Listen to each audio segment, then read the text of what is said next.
Ya Tuhan, inilah pengharapan kami bahwa Bapa Surgawi memelihara hidup kami. Sekalipun dalam pemeliharaan itu kami harus melalui jalan yang gelap, bahkan kondisi yang begitu buruk. Namun kami percaya Tuhan memelihara hidup kami dan kasih setia Tuhan tak berkesudahan. Tuhan, hari ini kami mau mendengarkan firman-Mu, tolong kami supaya kami boleh dikuatkan, diteguhkan, bahkan kami boleh dibimbing di dalam menjalani kehidupan kami. Terima kasih permohonan kami dan hamba-Mu yang menyampaikan, Tuhan kiranya juga berkati supaya boleh menjadi alat-Mu. Dalam nama Tuhan Yesus kami sudah berdoa. Amin. Silakan duduk Bapak Ibu Saudara.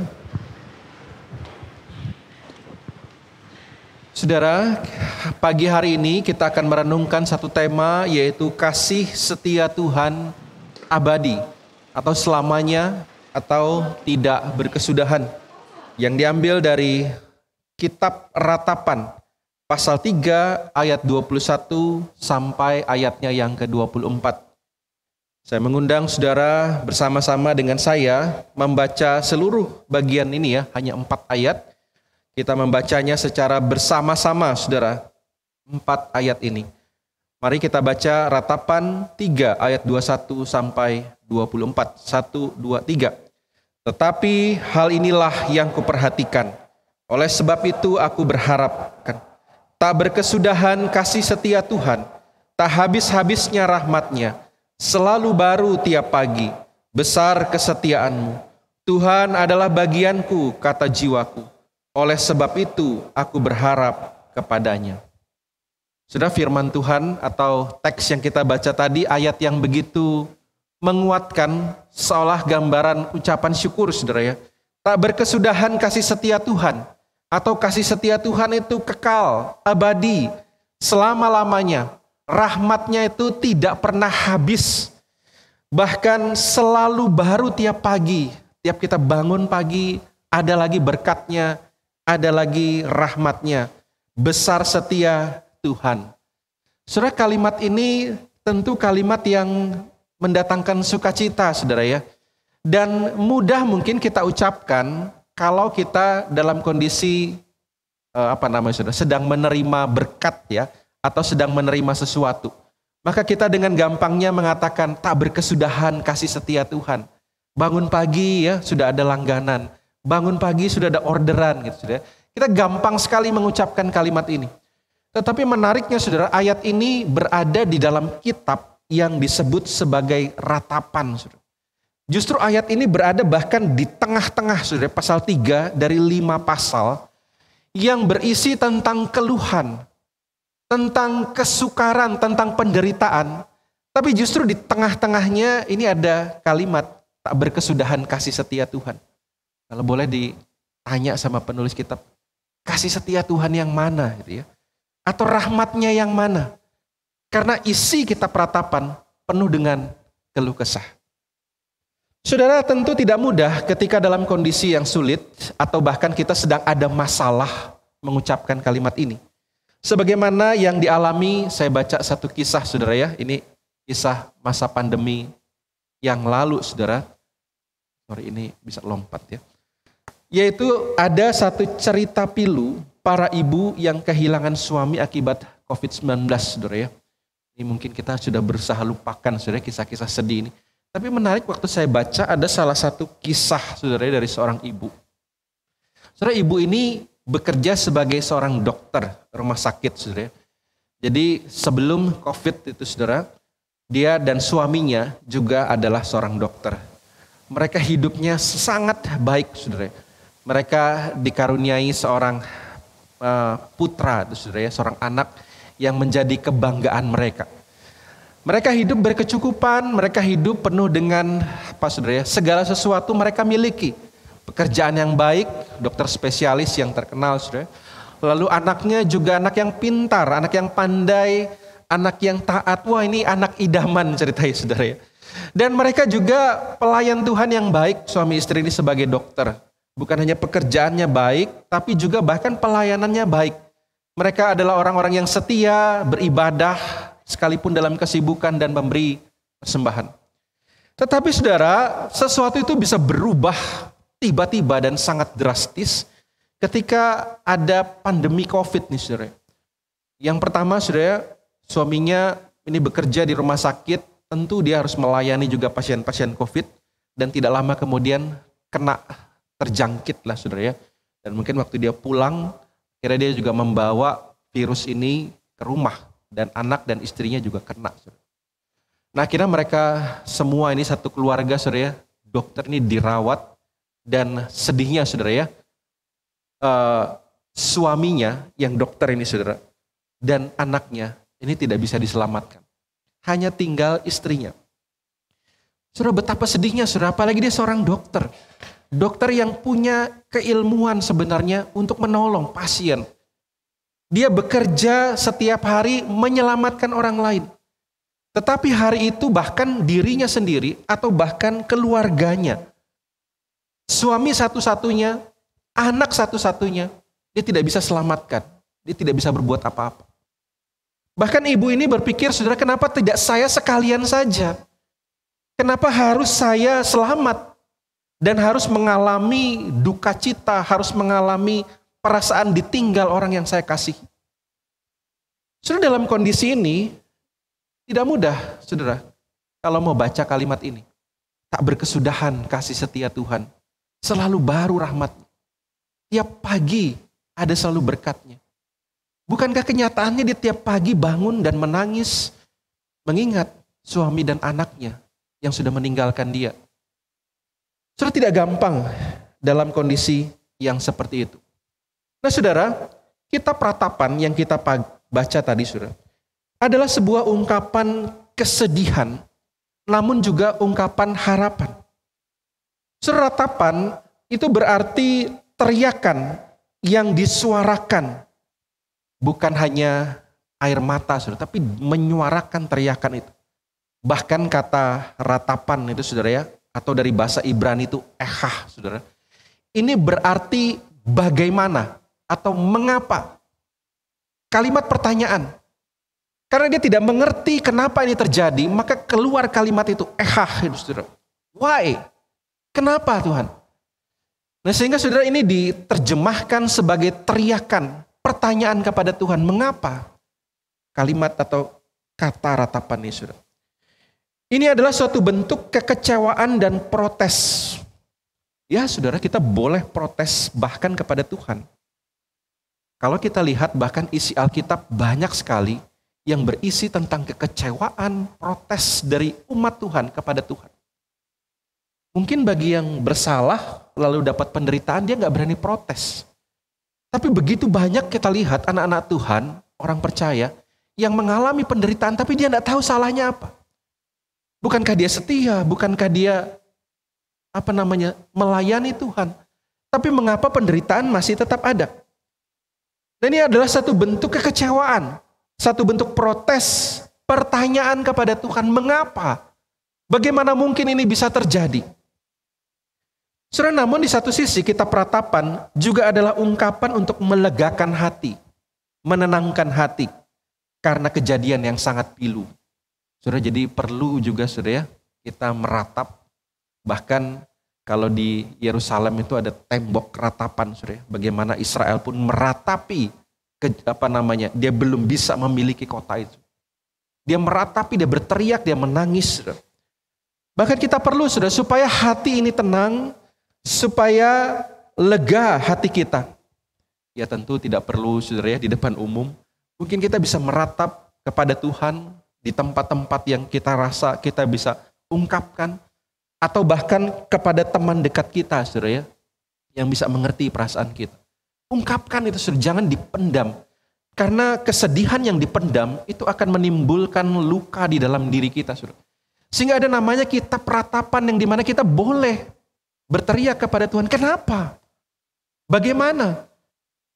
Dan menariknya saudara, kalau saudara baca kitab peratapan, ending dari kitab peratapan ini digantung saudara. Dia bahkan ditutup dengan kalimat, apakah engkau sudah melupakan kami? Biasanya satu kisah itu endingnya bagus gitu ya. Ini enggak, sudah digantung. Apakah engkau melupakan kami? Apakah engkau meninggalkan kami? Tetapi center kalimat ini menarik. adalah kalimat pengharapan, saudara. Kitab Ratapan juga adalah untuk menyatakan kesedihan, namun sekaligus juga pengharapan kepada Tuhan. Keyakinan bahwa kesedihan ini pasti akan berlalu. Nah saudara, sehingga saudara kalau kita baca konteks sedikit tentang kitab Ratapan ini saudara ya. Sorry ya, ini tolong dipencet satu slide.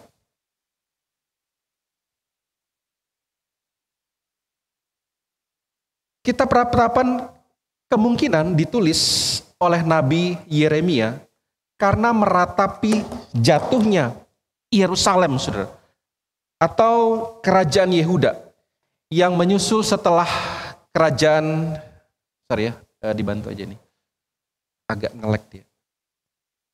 Saya ulangi saudara, kitab Ratapan kemungkinan ditulis oleh Nabi Yeremia karena meratapi jatuhnya kerajaan Yehuda menyusul setelah jatuhnya Israel Utara. Jadi saudara, Israel terbelah jadi dua saudara, utara dan selatan. Yang di utara itu ibu kotanya Samaria, yang di bawah itu Yerusalem. Yang utara sudah jatuh lebih dulu saudara, 700 sekian tahun sebelum Kristus lahir. Namun saudara, yang terakhir, yang selatan, yaitu kerajaan Yehuda yang bahkan dibangga-banggakan karena ada bait Allah di sana saudara.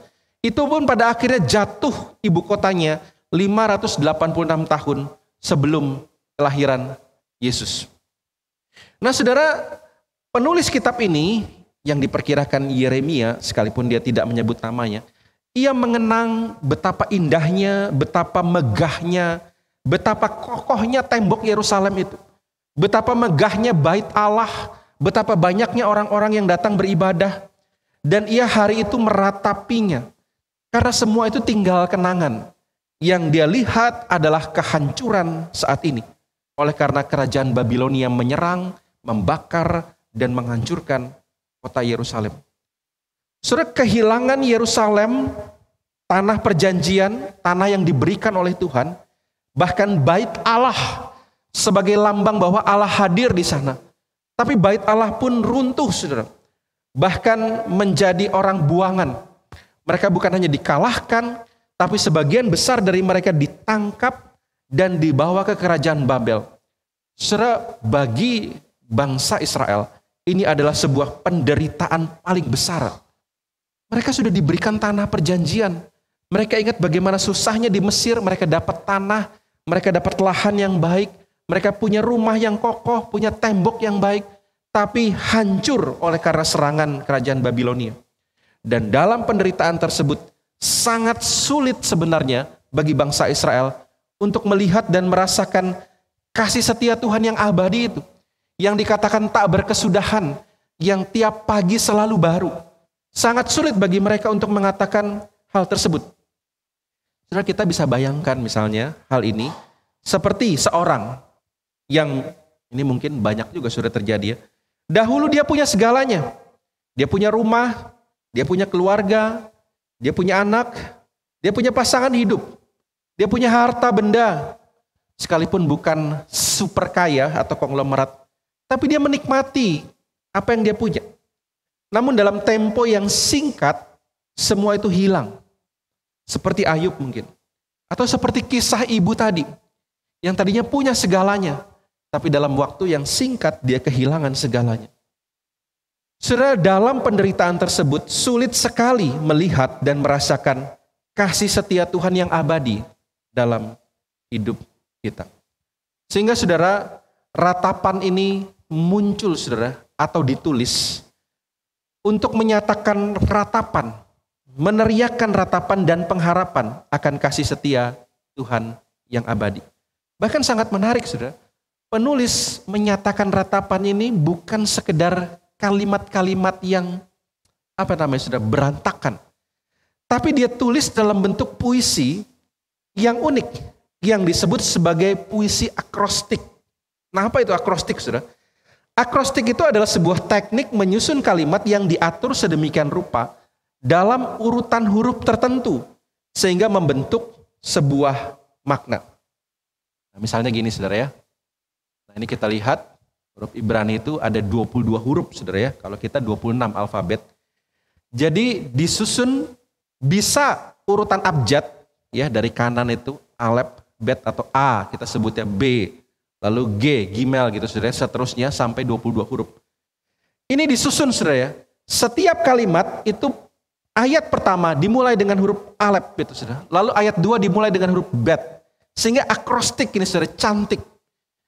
Lalu saudara, misalnya saya kasih contoh ini saudara, saya kemarin cari-cari contoh puisi akrostik saudara ya di kita saudara ya. Lalu saya ketemu ini satu singkatan yang menarik. Contohnya kata sayang itu bisa jadi akrostik saudara ya. Sayang kalau dibuat akrostik itu gini. S, selalu terbayang senyum manismu. A, alangkah indahnya hari-hariku. Y, yang terlintas dalam benakku hanya kamu. A, apakah kamu juga begitu? N, namamu tidak bisa aku lupakan. G, gula manis tapi lebih manis engkau sayangku. Nah ini contoh puisi akrostik saudara ya, yang saya dapat di internet. Nah ratapan itu menggambarkan bukan kegembiraan seperti ini saudara, tapi kesedihan digambarkan dari huruf A. Kalau alfabet kita saudara ya, karena Ibrani bukan A sampai Z ya, tapi alef sampai tau itu saudara ya, ada 22 huruf. Yang mengibaratkan gini saudara, penderitaan itu komplit dari A sampai Z. Lengkap, tidak ada lagi penderitaan yang bisa dimasukkan. Ini mau menggambarkan itu saudara ya, betapa apa yang dialami mereka itu sudah komplit A sampai Z. Dan menarik saudara, bukan hanya berdasarkan 22 huruf itu semua muncul, tapi kitab ini saudara perhatikan, pasal 1 itu 22 ayat, karena ada 22 huruf. Jadi ayat 1 alef gitu ya, sampai ayat 22 itu tahu. Begitu teratur puisi ini saudara, kitab Ratapan ini. Pasal 2 sama 22 ayat, akrostik juga, alef sampai tahu. Lalu pasal 3, nah menarik, senternya ini dikali 3. 3 kali 22 ayat, yang artinya satu huruf itu 3 kali alefnya atau A-nya gitu saudara. Dari 3 ayat itu satu huruf ya, artinya di depannya itu dimulai dengan huruf alef 3 ayat. Senternya ini 3. Jadi ayatnya berjumlah 66. Pasal 4 22 ayat, pasal 5 22 ayat. Nah menarik, yang pasal 5 ini bukan akrostik. Artinya bukan kayak ABCD gitu lagi saudara ya. Nah kenapa saudara? Ini menarik juga saudara. Karena pasal 1 itu ratapan tentang kehancuran Yerusalem. Pasal 2 itu murka Allah atas Sion atau Yerusalem. Dan pasal 3 ini senternya bicara tentang ratapan dan pengharapan. Lalu pasal 4 ini bicara lagi murka Allah atas Sion. Pengulangan saudara. Lalu yang kelima ini non-akrostik. Ini doa. Memohon pemulihan, yang banyak penafsir katakan saudara ya, inilah baru yang terjadi sebagai ungkapan pribadi, bukan lagi diatur, tapi pribadi dari penulis doa dari Yeremia. Sehingga saudara menarik sekali, ini begitu teratur saudara ya, ada berita tentang kehancuran Yerusalem, Tuhan menghukum, lalu ada ratapan dan pengharapan di pasal 3, lalu pasal 4 kembali murka Tuhan dituliskan. Lalu pasal 5 itu doa pemulihan. Begitu teratur saudara. Sehingga membuat kita bertanya, kenapa ini bisa teratur dan ada di dalam Alkitab. Bahkan pasal 3 saudara yang kita baca, yang menjadi center renungan kita hari ini saudara ya. Itu pun begitu teraturnya saudara ya. Tadi huruf alef itu saudara, 3 ayat, itu terus sampai terakhir, sampai tahu gitu saudara. Bahkan ayatnya saudara pun dibagi saudara ya, ada ratapan, pengharapan, pertobatan, penderitaan, dan juga ada doa. Jadi seolah pasal 3 ini mau merangkum kelima pasal yang ada dalam kitab Ratapan. Sehingga saudara, ini satu keunikan. Kenapa? Dalam kekacauan yang terjadi, hal-hal yang tidak bisa diprediksi, tidak bisa dikendalikan oleh bangsa Israel, bahkan oleh penulis kitab. Dia tidak bisa prediksi kenapa Yerusalem itu tiba-tiba hancur, kenapa mereka jadi tidak punya apa-apa. Ini seolah gambaran kekacauan kehidupan orang Israel. Tetapi kekacauan itu digambarkan dalam keteraturan. Keteraturan yang sangat akrostik, seperti apa saudara? Itu bagi kita kacau. Tapi penulis bisa melihat itu dari sudut pandang, itu tidak kacau gitu ya. Ini teratur. Ini sangat rapi. Antara kekacauan hidup manusia dan keteraturan penggambaran ini. Ini saudara, ini seolah menggambarkan gini saudara. Dari sudut pandang manusia kita mungkin memandang hidup kita kacau. Tapi dari sudut pandang Tuhan, Tuhan mau bilang, itu tidak kacau gitu. Tuhan yang pegang kendali. Tuhan yang atur hidupmu, Tuhan yang mengendalikan hidupmu. Sehingga saudara melalui susunan ini saja, kita sudah bisa melihat bahwa ada tangan yang tidak kelihatan yang sedang mengatur kehidupan manusia. Saudara, bagaimana dengan hidup kita hari ini? Kalau kita tanya, sedang teraturkah gitu saudara ya? Sesuai planning, sesuai harapan, ataukah sedang dalam kekacauan? Mulai tidak terkendali, tidak terprediksi. Saya dulu nggak merencanakan begini loh. Saya dulu nggak berharap begini. Dan dalam kondisi yang seperti itu, masihkah kita dapat melihat dan merasakan kasih Allah yang abadi, yang kekal itu di dalam kehidupan kita? Saya mau menyampaikan ini karena kita tidak bisa tutup mata sudah terhadap kondisi hari ini yang dapat mendatangkan penderitaan dalam hidup manusia. Pertama saudara, kondisi dunia hari ini atau Indonesia hari ini, dibantu ya sambil pencet, lingkungan. Saudara, kalau kita melihat di berita bahwa dunia tempat kita tinggal ini dalam kondisi yang tidak gampang, saudara. Berita dari UN, United Nations ini tahun lalu, Dewan Sekjen PBB itu mengatakan bahwa bumi ini bukan lagi global warming, tapi boiling, global boiling. Kalau dulu kita bilang hangat gitu ya, warming atau pemanasan global. Tapi Sekjen bilang tahun 2023 ini sudah bukan lagi pemanasan, ini mendidih gitu ya saudara. Bumi ini semakin panas, es di kutub itu semakin sedikit, semakin kecil. Sehingga kalau kita tidak hati-hati di dalam menjaga lingkungan, bumi ini nggak lama umurnya gitu. Sehingga banyak orang yang mulai pikirkan bagaimana supaya menjaga bumi ini paling nggak bisa bertahan, atau paling nggak bisa terjaga kelangsungan hidupnya. Sehingga jangan heran kalau hari ini kok panas berlebih ya, kok hari ini banyak bencana ya. Karena dunia sedang dalam kondisi global boiling nih saudara, suhu dunia meningkat. Selalu kedua saudara, kita bisa lihat misalnya salah satu contoh berita, rusak alam di Bangka Belitung tidak terhitung saudara. Kita masih ingat Sumatera kasus timah kemarin saudara. Bahkan bukan hanya di satu tempat, banyak rusak oleh karena banyak orang yang bekerja yang sebenarnya baik ya, tambang itu saudara mengelola alam, tapi ketika tidak bertanggung jawab, hanya memikirkan keuntungan atau margin keuntungan, kalau dia kerja dengan benar, untungnya nggak gede gitu ceritanya saudara. Sehingga yang terjadi alam yang dikorbankan. Sehingga ketika alam rusak terjadilah bencana alam. Saudara, kondisi kerusakan lingkungan yang begitu parah, saudara. Satu lembaga mencatat tingkat kerusakan lingkungan cukup parah, bahkan semakin sedikit hutan. Lalu ada satu berita, bahkan studi ungkap merkuri di atmosfer meningkat 7 kali lipat. Saudara, ini 2023 beritanya saudara. Artinya udara yang kita hirup ini juga sudah semakin buruk saudara, karena banyaknya asap yang mengandung merkuri. Sehingga saudara, kita bicara lingkungan, ini kita sedang dalam penderitaan, sehingga tidak heran kalau hari ini banyak virus, banyak penyakit yang aneh-aneh.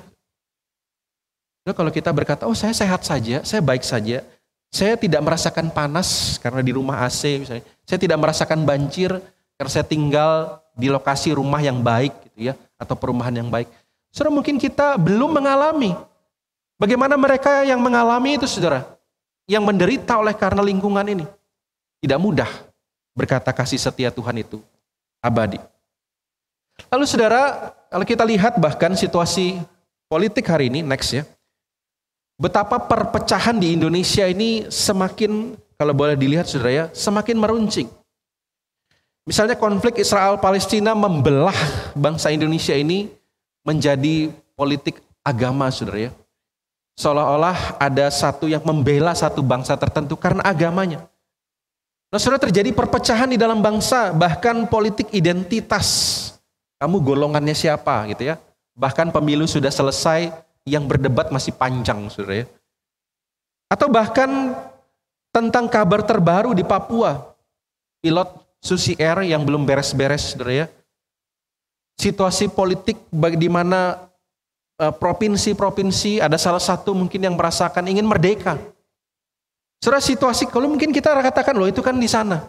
Tapi bukankah ada juga anak-anak Tuhan di Papua sana, saudara? Lalu saudara, satu gambaran lagi saudara yang mungkin bisa jadi mendatangkan penderitaan bagi kita hari ini. Misalnya kondisi hukum. Maraknya judi online. Antara gagalnya program kesejahteraan dan penegakan hukum. Nah, menarik saudara, judi online jadi satu headline berita hari ini. Di tengah kondisi yang susah, orang mau cepat dapat duit, mainnya judi slot saudara. Dan itu angkanya nggak main-main saudara, triliun. Dan siapa yang main judi menariknya kadang-kadang orang-orang yang susah, saudara. Karena dia berpikir dengan judi, dia bisa dapat uang cepat lebih banyak, saudara. Bahkan judi kadang-kadang bukan hanya bicara tentang, kalau kita bayangkan judi itu di Las Vegas, saudara. Di HP sekarang ada. Bahkan saudara, bukan hanya HP, bahkan saham pun bisa jadi judi. Sepak bola pun bisa jadi judi. Saudara, banyak penderitaan didatangkan dari hal ini. Atau yang tidak menderita mungkin dia bandarnya, saudara ya. Dia yang untung. Tapi dia mendatangkan penderitaan bagi orang lain. Atau bahkan citra polisi begitu buruk. Komisi 3 bahkan sindir. No viral, no justice. Hari ini kalau kita ada masalah hukum, kalau nggak viral, nggak ada keadilan, saudara. Mahfud MD bahkan akui hukum di Indonesia saat ini tumpul ke atas. Kalau orang atas itu tebal hukum. Kalau di bawah bahkan nyuri singkong aja bisa dipenjara. Bayangkan, salah satu anak Tuhan mungkin bermasalah karena hal ini. Dan terakhir saudara, permasalahan-permasalahan di Indonesia hari ini, yang paling berat adalah masalah ekonomi. Misalnya saudara ya, kondisi kurs hari ini, 16.000. Mungkin orang bilang, saya kan nggak belanja pakai dolar gitu ya, pakai rupiah. Namun saudara, Indonesia ini banyak sekali tergantung import. Jadi jangan ngomel sama pedagang pasar ya kalau banyak harga barang naik. Karena kita banyak import dan import itu pakai mata uang asing. Lalu bahkan ada satu berita yang katakan di sini ya, pinjol. OJK katakan bahaya pinjol jerat buruh ibu rumah tangga dan pelajar. Saudara, orang sudah susah, lalu kemudian ditawarin pinjaman online yang mencekik bunganya. Saudara, mungkin banyak juga orang terjerat hal ini. Bahkan saudara, ada berita sekeluarga bunuh diri, diduga terlilit hutang.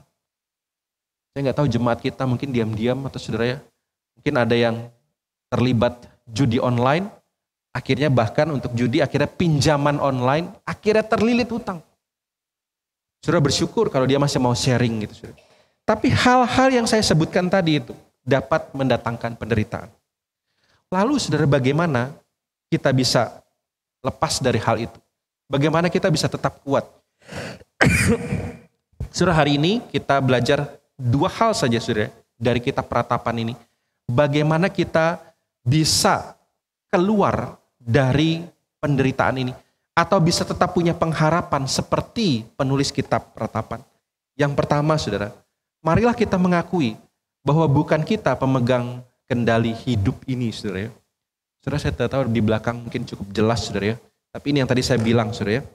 Alep itu huruf pertama, 3 ayat saudara ya. B, G, D, H, dan W saudara ini ya. Nah, ini satu rangkaian puisi ini saudara menggambarkan Yeremia atau penulis Ratapan ini menulis saudara. Bahwa dia menggambarkan banyak kejadian yang dia tidak bisa kontrol. Yang dia tidak bisa atur. Dia lihat katanya, aku melihat sengsara disebabkan cambuk murkanya. Ia menghalau dan membawa aku dan seterusnya saudara. Ia menutup segala jalan keluar. Ia mengikat aku dengan rantai yang berat. Itu misalnya di ayat 7. Ayat 13, ia menyusupkan ke dalam hatiku segala anak panah dari tabungnya. Aku menjadi tertawaan bagi segenap bangsaku. Ayat 16, ia meremukkan gigi-gigiku dengan memberi aku makan kerikil.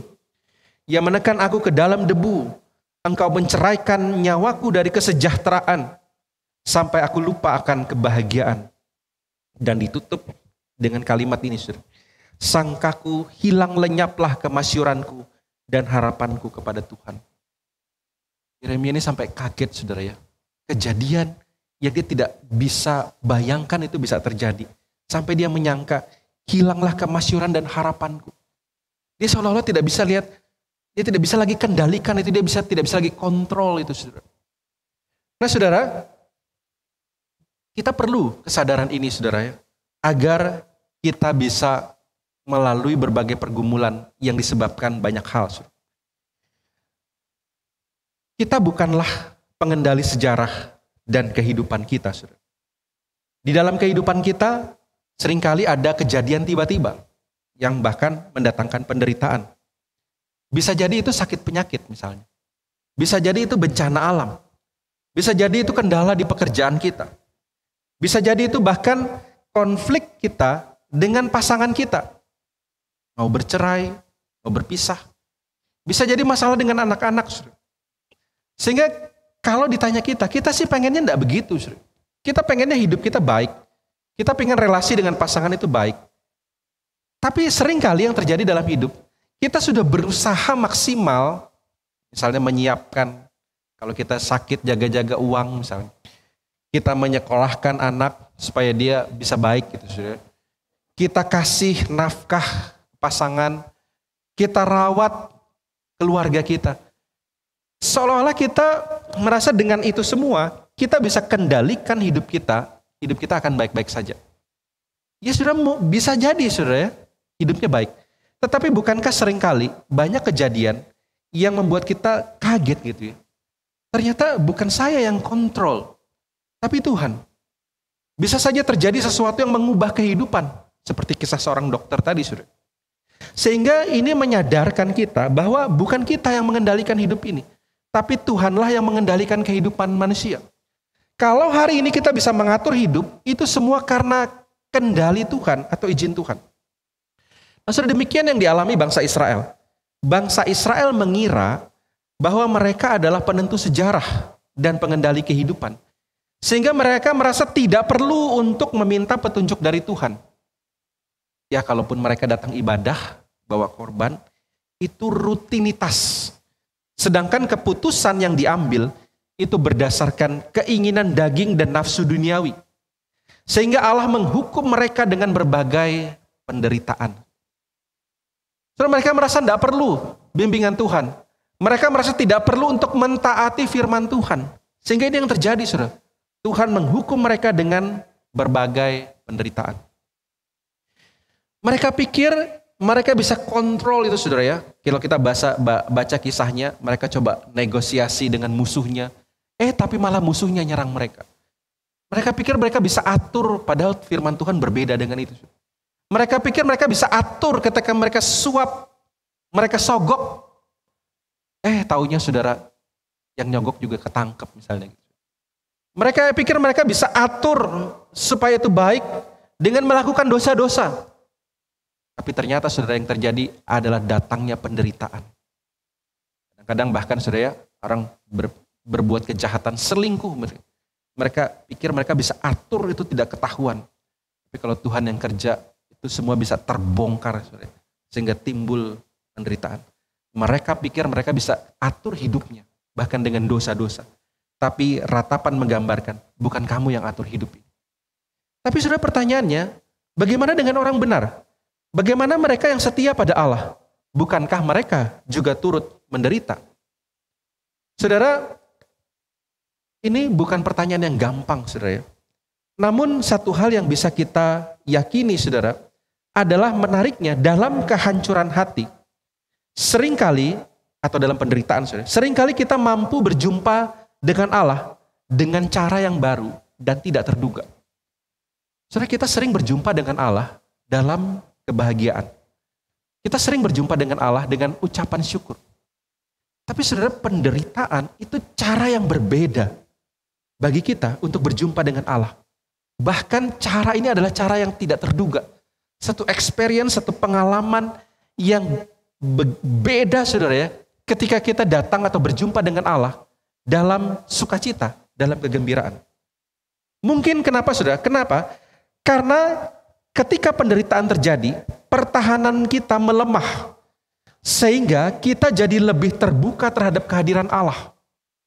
Kalau kita kuat, misalnya kita sehat, ekonomi kita baik, pertahanan kita itu seolah-olah kuat. Sehingga saudara, kita kurang terbuka terhadap kehadiran Allah. Seolah-olah kita berkata, Tuhan sudah aman gitu ya. Kau diam aja di sana, aman. Tapi ketika kita lemah, justru ketika pertahanan kita terbuka, justru di sana Allah hadir, saudara. Ini tidak berarti bahwa Allah menghendaki kita menderita supaya Ia hadir, supaya kita mengenalnya. Yang terjadi adalah demikian, saudara. Ketika kita lemah dan tidak mengandalkan diri sendiri, hubungan kita dengannya menjadi begitu nyata, begitu kokoh. Kerapuhan atau penderitaan itu membuat kita memiliki hasrat untuk merasakan kehadiran Allah. Ada satu kisah keluarga ya, kalau waktu dia happy gitu ya, jarang berdoa. Tapi ketika dia ada penuh pergumulan, dia punya hasrat untuk dekat dengan Allah. Sehingga saudara tidak selamanya negatif saudara penderitaan itu bagi orang benar secara khusus. Kita tidak dapat melakukan segalanya dan banyak hal berada di luar kendali kita, sehingga kita perlu mempercayakan hidup kita kepada Allah. Justru ketika kita sadar bahwa kita bukan pemegang kendali hidup, kita belajar mempercayakan hidup kepada Tuhan, kepada Allah kita. Saudara, menarik, ini diungkapkan dalam pasal 3 ayat 37, saudara, dalam ratapan ini. Kalimatnya demikian, siapa berfirman, maka semuanya jadi, bukankah Tuhan yang memerintahkannya? Jadi Yeremia tulis gini, siapa yang perintahkan atau berfirman bahwa bumi ini jadi? Tuhan kan yang perintahkan. Lalu 38, bukankah dari mulut yang maha tinggi keluar apa yang buruk dan apa yang baik? Ayat 39, kenapa orang hidup mengeluh? Biarlah setiap orang mengeluh tentang dosanya. Saudara, Yeremia menyoroti ini, saudara. Banyak orang mengeluh dengan penderitaannya. Kenapa? Tapi sedikit orang yang mengeluh tentang dosa-dosanya yang tidak dibuang, tidak ditinggalkan. Saudara, penderitaan bukan pertanyaan yang mudah untuk dijawab kenapa itu terjadi. Bahkan tadi saya katakan kitab Peratapan pun menggantung hal ini. Tetapi hal apa yang bisa kita renungkan dari bagian ini? Adalah satu kenyataan bahwa kita bukan pengendali hidup.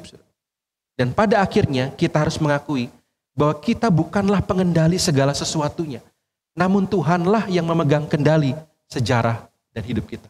Saudara, ketika kita berserah, ya Tuhan, bukan aku yang kendalikan hidupku, tapi Engkau. Kalau hari ini Engkau izinkan ini terjadi, Engkaulah pengendali hidupku. Kalau hari ini Engkau izinkan banyak hal terjadi yang mendatangkan penderitaan bagiku, hari ini kita mau menyerahkan kepada Tuhan. Engkaulah pemegang hidupku.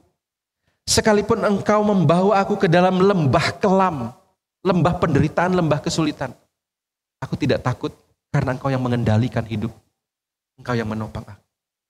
Saudara, inilah saudara, bagaimana kita bisa lega dalam penderitaan kita ketika kita mau akui lebih dulu bahwa kita bukan pengendali hidup, tetapi Tuhan. Yang kedua, saudara, belajar bersandar pada kasih setia Tuhan. Nah, saudara, ini center dari pasal 3, saudara ya, yang menjadi penekanan, ingatlah akan sengsaraku dan pengembaraanku, akan ipuh dan racun itu, segala penderitaan yang dialami. Jiwaku selalu teringat akan hal itu dan tertekan dalam diriku. Tetapi, sekalipun dia menderita, dia mengingat sengsaranya, hal inilah yang kuperhatikan. Oleh sebab itu aku akan berharap, tak berkesudahan kasih setia Tuhan, tak habis-habisnya rahmatnya, selalu baru tiap pagi, besar kesetiaanmu. Tuhan adalah bagianku, kata jiwaku. Oleh sebab itu aku berharap kepadanya. Saudara, setelah kita mengakui bahwa kita terbatas dan lemah, bahwa bukan kita yang mengontrol, tapi Tuhanlah yang mengontrol, maka di sanalah kita baru bisa belajar ini, saudara. Bersandar pada kasih setia Tuhan. Nah, saudara, ayat ini, kalau boleh saya simpulkan demikian, saudara. Ya, next saja ya. Belajar bersandar, yang pertama, saudara ya, itu belajar mengingat dan percaya pada kasih setia Tuhan yang abadi. Bukankah kita bisa ada sampai hari ini? Itu karena Dia. Kita bisa meskipun dalam penderitaan, tapi kita tetap bertahan. Tuhan masih tidak biarkan kita kalau jatuh itu tergeletak. Sekalipun mungkin harta kita sedikit, tapi kita masih cukup, masih bisa makan. Bahkan kita masih bisa bernafas. Ini bukankah menunjukkan bahwa kasih setia Tuhan itu tidak berkesudahan dan tidak habis-habisnya rahmatnya, saudara. Saudara, kita belajar percaya ini. Lihat diri kita, ingat diri kita. Kalau hari ini kita ada, kita itu bukankah menerima rahmatnya, menerima kasih setianya. Bahkan kita mau belajar, saudara, dari ayat ini, belajar percaya bahwa berkatnya selalu tersedia setiap hari. Selalu baru tiap pagi, besar setiamu. Setiap bangun pagi kita bernafas. Setiap bangun pagi kita bisa menggerakkan badan. Setiap bangun pagi bahkan meskipun tidak gampang saudara berusaha dalam kondisi ekonomi hari ini. Tapi Tuhan masih sediakan berkat-berkatnya. Tuhan masih cukupkan segala kebutuhan kita. Bukankah itu artinya selalu baru tiap pagi, besar setiamu Tuhan. Dan bahkan saudara yang ketiga dari ayat ini. Ketika dikatakan Tuhan adalah bagianku kata jiwaku. Saudara, ini menunjukkan bahwa kalau kita mau belajar pada kasih setia Tuhan, lihat diri kita. Lalu percaya bahwa berkatnya hadir tiap hari. Dan belajar saudara, bahwa bagian kita yang paling berharga, itu sebenarnya bukan harta benda. Tetapi Tuhan, bagian kita yang paling berharga. Saudara, harta kita, milik kita yang paling berharga, itu adalah Tuhan. Tapi seringkali saudara, hari ini banyak orang tinggalkan Tuhan demi hal berharga lainnya. Entah demi seseorang atau demi harta benda. Nah, saudara, ketika dia melakukan itu, saudara, maka dia sebenarnya tidak bersandar pada Tuhan. Dia mengandalkan diri akan banyak timbul sekali penderitaan. Tetapi ketika orang mengatakan bahwa Tuhanlah bagianku, Tuhanlah hartaku yang paling berharga, maka sekalipun dia tidak punya apa-apa, saudara, sesungguhnya dia punya segalanya. Karena Tuhan adalah Allah yang mencukupkan segala apa yang dia perlukan. Baik perasaan, baik segala sesuatu, Tuhan pasti mencukupkan. Saudara, belajar bersandar pada tiga hal ini. Ingat diri kita hari ini. Dan percaya bahwa Tuhan pasti sediakan berkat esok hari. Sebagaimana dia pelihara kita hari ini. Dan ingatlah bahwa harta paling berharga kita adalah Tuhan. Saudara, saya tidak bisa menjabarkan terlalu panjang saudara karena waktu. Namun bagi kita, saya akan tutup dengan akrostik juga bagi kita hari ini. Sayang saudara ya, kita peratapan yang akrostik, tapi khotbahnya tidak akrostik saudara. Mari saudara, kita sebagai umat Tuhan, akuilah bahwa kita bukan pengendali hidup, tapi Tuhan. B, bersandarlah pada kasih setia Tuhan. C, carilah Tuhan dalam doa. Ketika kita ingin meratap, ketika kita ingin berteriak, cari Dia dalam doa. D, dapatkanlah damai sejahtera dan ketenangan darinya. Dia akan memberikan engkau damai dan ketenangan. E, empatilah pada sesama yang sedang bergumul dalam derita. Saudara, mungkin kita bisa mengatasinya. Tapi mungkin banyak saudara-saudara kita yang sedang bergumul dan sulit keluar dari penderitaannya. Empatilah dengan mereka, pedulilah dengan mereka. F, firman Tuhan menjadi arahan hidup kita. Ingat kita punya firman yang menolong kita tahu apa yang harus kita lakukan. G, giat berdoa, berusaha, dan beriman senantiasa. H, harapan pasti ada di dalam Tuhan. I, iman yang teguh sebagai jangkar kita, yang membuat kita kokoh dan teguh. J, jangan khawatir akan hari esok. K, kalau burung saja ia pelihara, terlebih kita, anak-anaknya. Saudara nggak usah sampai Z ya, nanti kepanjangan. Tapi biarlah kiranya hal-hal akrostik yang saya coba pikirkan dan saya buat, ini bisa menolong kita melalui berbagai kesulitan di dalam hidup. Sekalipun kita orang benar, penderitaan dapat hadir dalam hidup kita. Tapi kita percaya bahwa dengan iman kepada Tuhan, dengan mengakui kita bukan pengendali hidup, dengan bersandar pada Tuhan, maka kita dapat berkata sebagaimana ayat yang kita baca tadi, tak berkesudahan kasih setianya, tak habis-habisnya rahmatnya, selalu baru tiap pagi, besar setiamu Tuhan. Amin. Mari kita tunduk kepala, kita berdoa. Ya Tuhan, hari ini kami melihat situasi, melihat kondisi, bahkan melihat diri kami. Mungkin ada banyak di antara jemaat-Mu pun terlibat dalam berbagai pergumulan dan penderitaan. Mungkin itu masalah relasi mereka dengan pasangan. Mungkin itu masalah relasi dengan anak-anak. Mungkin itu masalah sakit penyakit. Mungkin itu masalah ekonomi. Mungkin dia ada masalah hukum. Mungkin dia terkena bencana. Begitu banyak sumber penderitaan dalam dunia ini. Tapi Tuhan, biarlah kami boleh belajar dari kitab Ratapan hari ini. Ketika kami mau mengakui bahwa kami bukanlah pengendali hidup, tapi Tuhan. Ketika kami mau bersandar pada kasih setia Tuhan yang kekal itu, maka kami beroleh damai sejahtera dan kelegaan. Tuhan, berkatilah umat-Mu dengan damai sejahtera, dengan ketenangan, karena Tuhan yang mengendalikan hidup kami. Kasih setia-Mu tak berkesudahan. Dalam nama Tuhan Yesus kami berdoa. Amin.